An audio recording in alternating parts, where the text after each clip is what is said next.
here with Erica, which is awesome. That's me. So uh, I'm just gonna ask you like a couple questions. Shoot. Okay, since I can corner you now. So since you're officially a panelist at Faithless Forum, does that mean you're finally coming out as a full-fledged atheist? I'm the covert stalwart agnostic of the gang here. Okay. But I think we align in the majority of our opinions. Okay. Join the dark side. Eventually. What are you doing at your job right now at the school? Like, At my university? yeah, like you're doing a Yeah. teacher's assistant thing, or like, Yeah, I'm a TA, so I teach 3 biological anthropology labs. So currently, we just finished Paranthropus and Australopithecus as genera, and they're about to get a big-ass quiz oh man, right when they come back from Thanksgiving. So dang. on the 2 genera. They're going to love it. It's going to be great. Well, I'm sure you're a great teacher. Ask them. We'll find out when they give me my rate my professor reviews. And Well, is it true that one of them told you you were a great teacher and it like made you cry or something like that? it did make me tear up a little bit. Yeah, I'm hard to. I don't really get super emotional as a person, but it definitely warmed my heart. It's always good to hear that you get Yeah. through to someone on some of Yeah, this stuff. I feel that way sometimes when I get really nice comments. I'm like, you guys stop. too much. I'm gonna It's delete too this. much, yeah. Just, I hate you. Like, Yeah, exactly. Too uh, nice. Yeah, that's awesome. Um, so when did you all of a sudden get 10K subs, and how can I get 10K subs? Because the last time I remember, you were celebrating like a 6,000 milestone, and then I check it again, and it's all of a sudden like double digits. That's Yeah, crazy. it was super fortunate. It was the documentary. It was the Yeah. Arc Encounter documentary. That It makes gained a sense. lot of traction. I reached out to a bunch of larger content creators, and I was like, hey, it would really just, I would be so tickled if this could reach Ken Ham. So if you could give me a little shout out, that'd be awesome. Mhm. And it was like Pelagia helped me out, Aaron helped me out. Yeah. And then once they kind of gave it a boost, I guess it just caught traction. 'Cause Yeah, I've had I videos. saw Aaron tweet that. Yeah, and well, I've had videos where bigger content I had the creators same have thing happen to me with Aaron. with the and the Pelagia stuff. Or, Yeah. Yeah. Well, he linked on Facebook one of my videos that was me, reacting to Kent Hope and Whack an Atheist about Aaron, and that was the first time I ever got 1,000 views in one day. Yeah. And so that was crazy. Well, And it can lend itself into this weird loop where it's like if YouTube sees that a video is getting attention, they start to promote it, yeah, and then it starts to get more attention, and then it kind Mhm. of snowballs. And I think that's kind of what happened with the video. well, it was awesome because your video came out and that was it was awesome. You had 100+ viewers in the live chat, and then the next day, me and Pelagia's video came out, and I had sort of the same effect. It was a huge boost for my channel. Yeah. So like the young Earth creationists were quaking that week. Yeah, that a bad week. It wasn't a good week. Yeah, I mean, and that he premiered the video live. We had 1,500 live viewers. It was, Oh my gosh, that's insane. yeah, it Yeah. was crazy. That's so nice.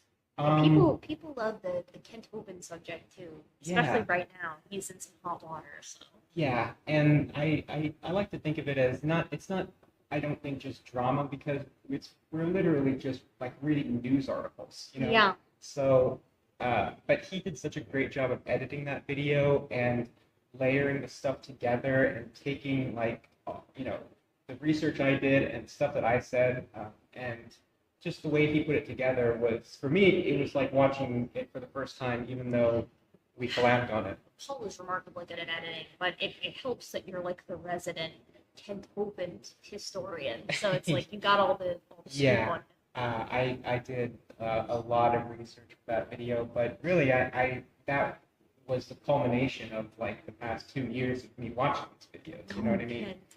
Kent. So much Kent content, so Yeah. little time. What is the deal with baboons that have red asses? Like, what's the deal with that? Like,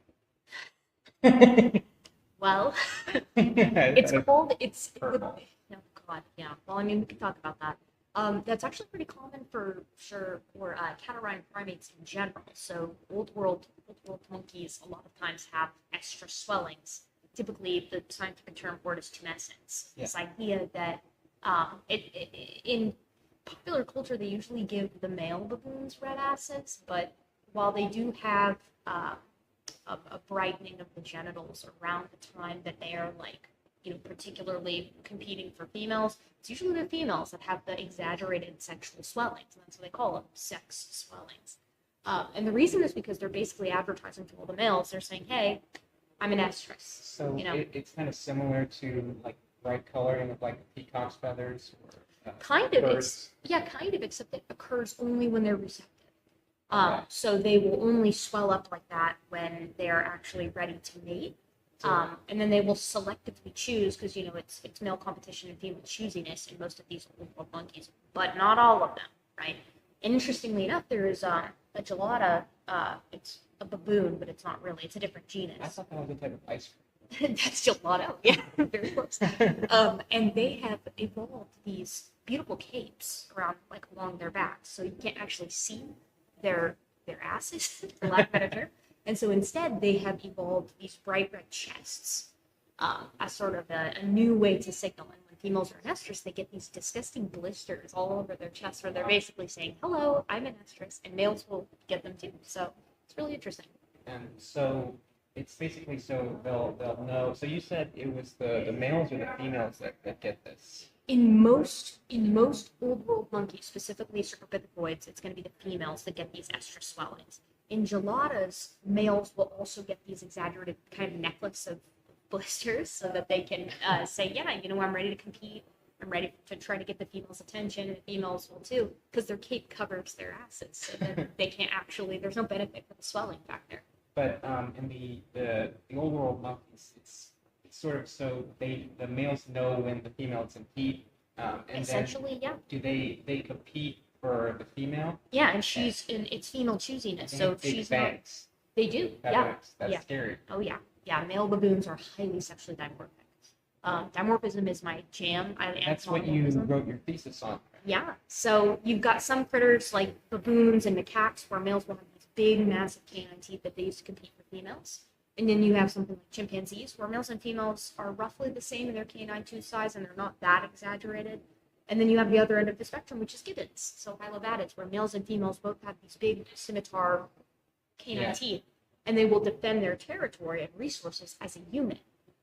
So canine teeth are the go-to weapons, and in multi-male, multi-females, it's usually dimorphic, and it's usually males that have them. In pair-bonded monogamous systems, usually both of them have them.